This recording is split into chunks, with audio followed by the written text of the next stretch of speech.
à toutes et à tous, ravi de vous retrouver pour votre rendez-vous quotidien Smart Éducation, un magazine dédié aux nouveaux métiers, aux nouvelles pédagogies, à la formation, le rendez-vous qui donne un futur à la jeune génération. 2021, les membres de la génération Z nés après 96 et avant 2008 sont de plus en plus nombreux à débarquer sur le marché du travail. Souvent qualifiés d'utopistes, ils bousculent pourtant le monde professionnel en mettant en avant de nouvelles valeurs, le savoir-être, l'hybridation des compétences ou encore le respect de l'environnement. Quelles sont aujourd'hui les attentes de ces millennials? Sont-ils plus engagés? Quelle empreinte vont-ils laisser dans le monde professionnel ou plus globalement dans la société? Réponse avec nos deux invités. Élodie Gentina, professeure en marketing, enseignante chercheuse à l'IESEG, est avec nous en visioconférence. Bonjour Élodie. Bonjour. Merci beaucoup d'être avec nous. Emmanuelle Boritz est avec nous en plateau, consultante, formatrice et coach certifiée, experte en communication managériale. Bonjour. Bonsoir. Bonjour. Merci beaucoup d'être avec nous aujourd'hui. Emmanuelle Boritz, par quoi pourrait-on définir ou caractériser cette génération Z? On dit souvent une jeunesse hyper connectée, très engagée. Voilà. Est-ce qu'il y a quelques adjectifs que vous pourriez nous donner? Ce qui me vient tout de suite en tête, c'est déjà que c'est une génération qui réagit de façon holistique pour la première fois, c'est-à-dire qui a une vision globale des choses et qui intègre beaucoup de choses en même temps et qui ne supporte plus de voir les choses très segmentées, que ce soit à l'école, en entreprise, dans leur éducation ou dans... Voilà, ce qui effectivement...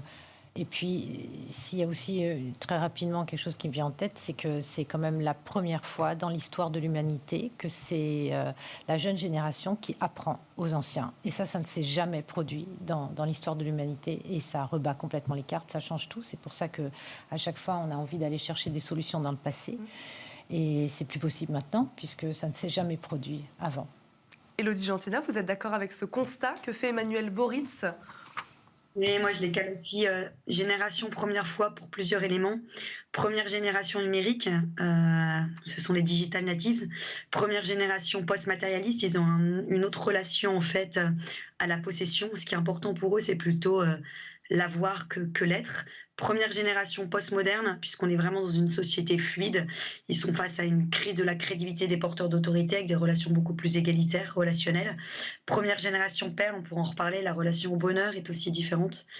Première génération, on peut parler aussi de Coronials, puisque c'est la première génération qui a vécu et qui a traversé cette crise sanitaire inédite. Donc j'aime bien parler de première génération, première fois, parce qu'il y a beaucoup d'éléments qui permettent de la caractériser, mais on reviendra sur ces différents éléments au fil de l'émission. Emmanuelle Boritz, on peut parler aussi un mot peut-être sur le contexte, en effet, de cette génération dans lequel cette génération évolue. Catastrophe écologique, crise économique, inégalité sociale. Est-ce que cette génération, Emmanuelle Boritz, porte une responsabilité plus forte sur ses épaules que d'autres générations?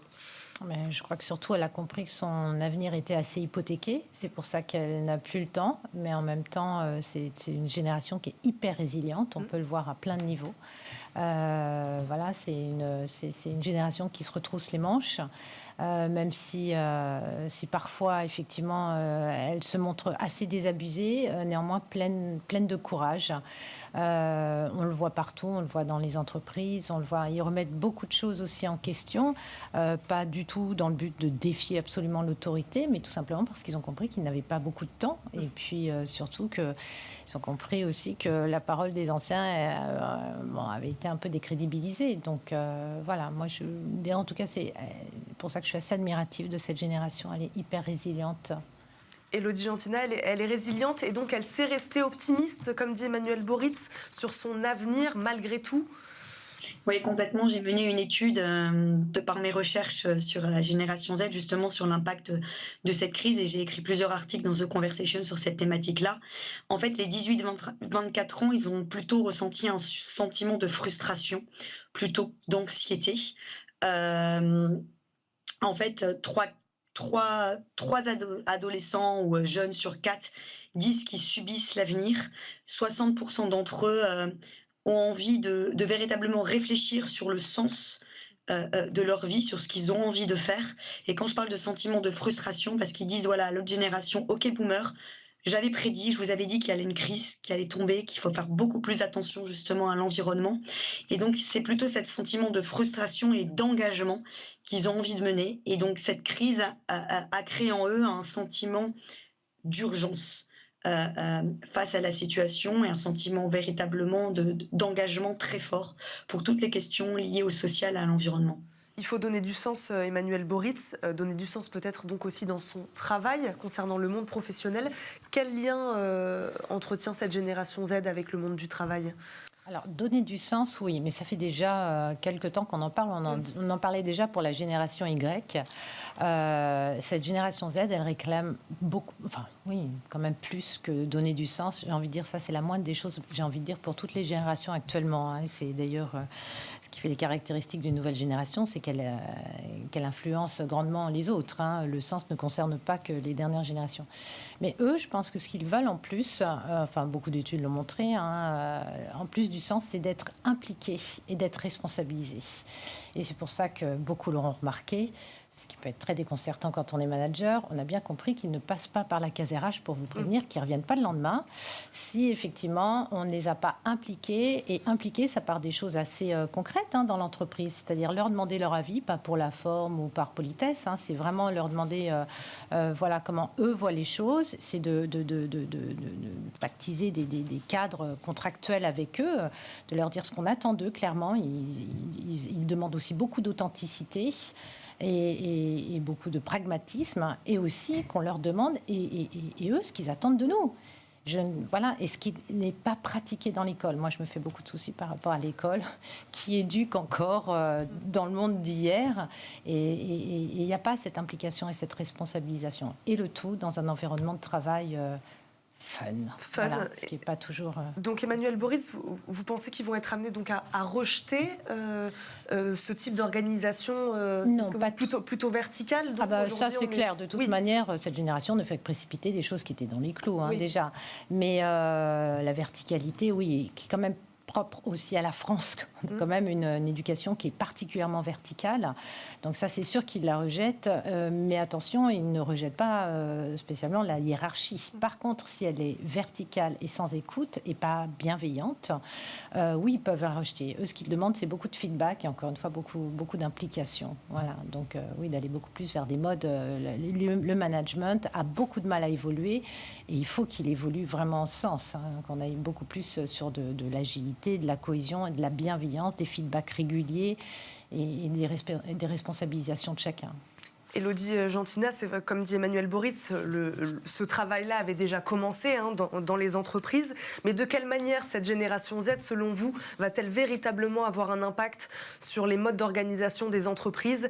C'est fini l'entreprise traditionnelle, verticale, avec le chef et puis les salariés qui répondent oui. Je pense qu'il est important aussi de rappeler une chose, et Emmanuel l'a dit, le point de départ, c'est pas la génération. Il est clair qu'on n'a pas attendu cette génération-là pour rechercher quête de sens, etc. Et il y a d'autres générations où on revendique ça. Hein. Même les 40-50 ans, en ce moment, on en parle beaucoup de cette recherche de quête de sens et ces métiers bullshit qu'on a envie de mettre de côté. La génération des jeunes aujourd'hui, en fait, ce qui bouleverse au niveau de l'entreprise, c'est qu'en fait, il faut faire aussi attention, c'est qu'on a beaucoup de stéréotypes sur cette génération, on dit beaucoup de choses, et son contraire. On dit qu'ils sont véritablement très dans le digital, et pourtant, ils ont besoin, comme l'a dit Emmanuel, énormément de feedback régulier. On les perd si au bout d'un an, on attend l'entretien d'évaluation pour faire le point sur ce qui va et ce qui ne va pas. D'ailleurs, il y a pas mal d'entreprises de tel Mazar qui ont arrêté ce fameux entretien d'évaluation en voyant bien qu'il fallait des feedbacks hyper réguliers. Idem, un autre problème, et je le vois quand je mène des conférences, et c'est souvent ce qu'on me dit, il y a un problème lié déjà à l'attractivité, mais aussi il y a un problème lié à l'engagement. Comment on peut faire pour les engager, puisqu'en fait, ils ne sont pas fidèles. Peut-être qu'il y a une autre forme de fidélité. Ils ne sont plus fidèles à l'entreprise, mais ils sont fidèles en fait à leurs collaborateurs qui deviennent leur bande de copains. Et l'étude que j'ai menée auprès de 2500 jeunes, où je leur ai posé les perceptions qu'ils ont sur l'entreprise de demain, ça c'est quelque chose qui ressort en fait de l'étude. Un des premiers critères, c'est je reste dans l'entreprise pour l'esprit d'équipe. Pour 30% d'entre eux, l'esprit d'équipe, c'est quelque chose qui est très important. Et donc derrière, il y a un certain nombre de choses qui peuvent être mises en œuvre. L'entreprise est aussi une école apprenante, une école partageante, dans laquelle ils ont envie, ils ont besoin de renouveler leurs compétences sans cesse. Donc on peut aussi se poser la question du métier. Est-ce que le métier existera toujours demain? On travaillera plutôt en mode mission, en mode slasher. Voilà, il y a plein de questions derrière. Emmanuel Boritz, vous parliez tout à l'heure, vous aussi, de polyvalence, de transversalité. Quelles qualités propres au monde du travail ont-ils, ces jeunes de la génération Z, que n'avaient pas ceux d'avant ? C'est ça, ils vont vouloir faire plein de choses. Oui. Ils apprécient beaucoup, encore une fois, d'être dans des environnements assez holacratiques, enfin, dans des équipes auto-organisées. Et puis, effectivement, ils sont capables, c'est aussi la génération de l'immédiateté, avec le bon et le moins bon, mais effectivement, ils ont une grande agilité. Ils peuvent passer d'une chose à une autre très, très vite. Et effectivement, et puis ce souci du bien-être au travail, de la bienveillance, de l'authenticité. Moi, c'est ce que je retiens, c'est ce rapport à l'authenticité, voilà, et qu'on peut retrouver d'ailleurs sur les réseaux sociaux, qui vieillissent aussi pour eux, évidemment, qui sont plus sur des Facebook, etc. Mais ils recherchent des rapports et des contacts authentiques, y compris avec leurs managers. Alors qu'on pourrait croire qu'avec les réseaux sociaux, ce serait plutôt l'inverse. Non, ça n'empêche pas le narcissisme quelque part, mais ça n'empêche pas non plus justement l'authenticité. On voit d'ailleurs pas mal de petits réseaux sociaux qui, avec des photos qui ne sont plus des photos ratées, des photos qui ne sont pas des selfies, etc., etc. Il y a beaucoup de choses comme ça. Et là, je ne peux pas m'empêcher de faire un clin d'œil aux managers qui ont besoin vraiment de revoir pour beaucoup leur management en étant dans un management beaucoup plus authentique et d'être exemplaire. Exemplaire ne veut pas dire infaillible, au contraire d'ailleurs, les jeunes l'apprécieront, mais en tout cas une certaine authenticité et ça fait pas beaucoup partie de notre culture française malheureusement.